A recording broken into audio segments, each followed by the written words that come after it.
प्रत्येक व्यक्ति अपने जीवन में कुछ लक्ष्यों को निर्धारित करता है, जिससे वह अपनी योग्यता और अपनी प्रगति की परख करता है।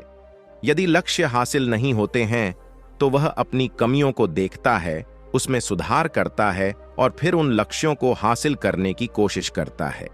कई लोग अपने लिए लक्ष्यों को निर्धारित करते हैं और उसको पाने के लिए रणनीति भी बनाते हैं, लेकिन वे असफल होते हैं। जागरण अध्यात्म में आज हम भगवान बुद्ध से जुड़ी एक प्रेरक घटना के बारे में बता रहे हैं, जिसमें आपके लिए एक संदेश है। भगवान बुद्ध को जब ज्ञान की प्राप्ति हो गई तो फिर वे संसार को उस ज्ञान से आलोकित करने निकल पड़े। भगवान बुद्ध किसी गांव में जीवन के विभिन्न आयामों पर प्रतिदिन व्याख्यान देते। उनके प्रवचनों में जीवन का सार छिपा रहता। उनकी बातों को लोग बहुत ही गौर से सुनते थे। एक व्यक्ति बिना नागा किए उनके व्याख्यान सुनता।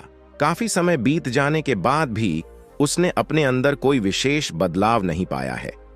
इससे परेशान होकर वह एक दिन बुद्ध के पास गया और बोला कि वह लंबे समय से एक अच्छा इंसान बनने के लिए उनके प्रवचनों को सुनता रहा है, लेकिन इससे उसे कोई विशेष लाभ नहीं हुआ। वह एक अच्छा इंसान नहीं बन पाया, उसमें कोई बदलाव नहीं आया है। उसकी बातों को सुनकर बुद्ध मुस्कुराए। उन्होंने उसके सामने उसके गांव का नाम, वहां तक की दूरी, वह वहां कैसे जाता है आदि जैसे प्रश्नों की झड़ी लगा दी। जब बुद्ध ने उससे कहा कि क्या वह यहां से बैठे बैठे अपने गांव पहुंच जाएगा, तो वह झुंझला गया। उसने कहा कि ऐसा तो बिल्कुल भी संभव नहीं, उसे वहां तक पहुंचने के लिए पैदल चलकर जाना ही होगा। इस पर भगवान बुद्ध ने कहा कि अब आपको अपने प्रश्न का उत्तर मिल गया होगा।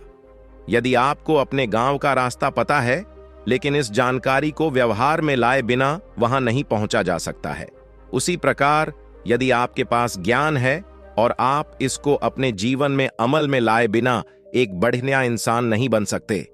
ज्ञान को अपने व्यवहार में लाना आवश्यक है। इसके लिए आपको दृढ़ निश्चय के साथ निरंतर प्रयास करना होगा।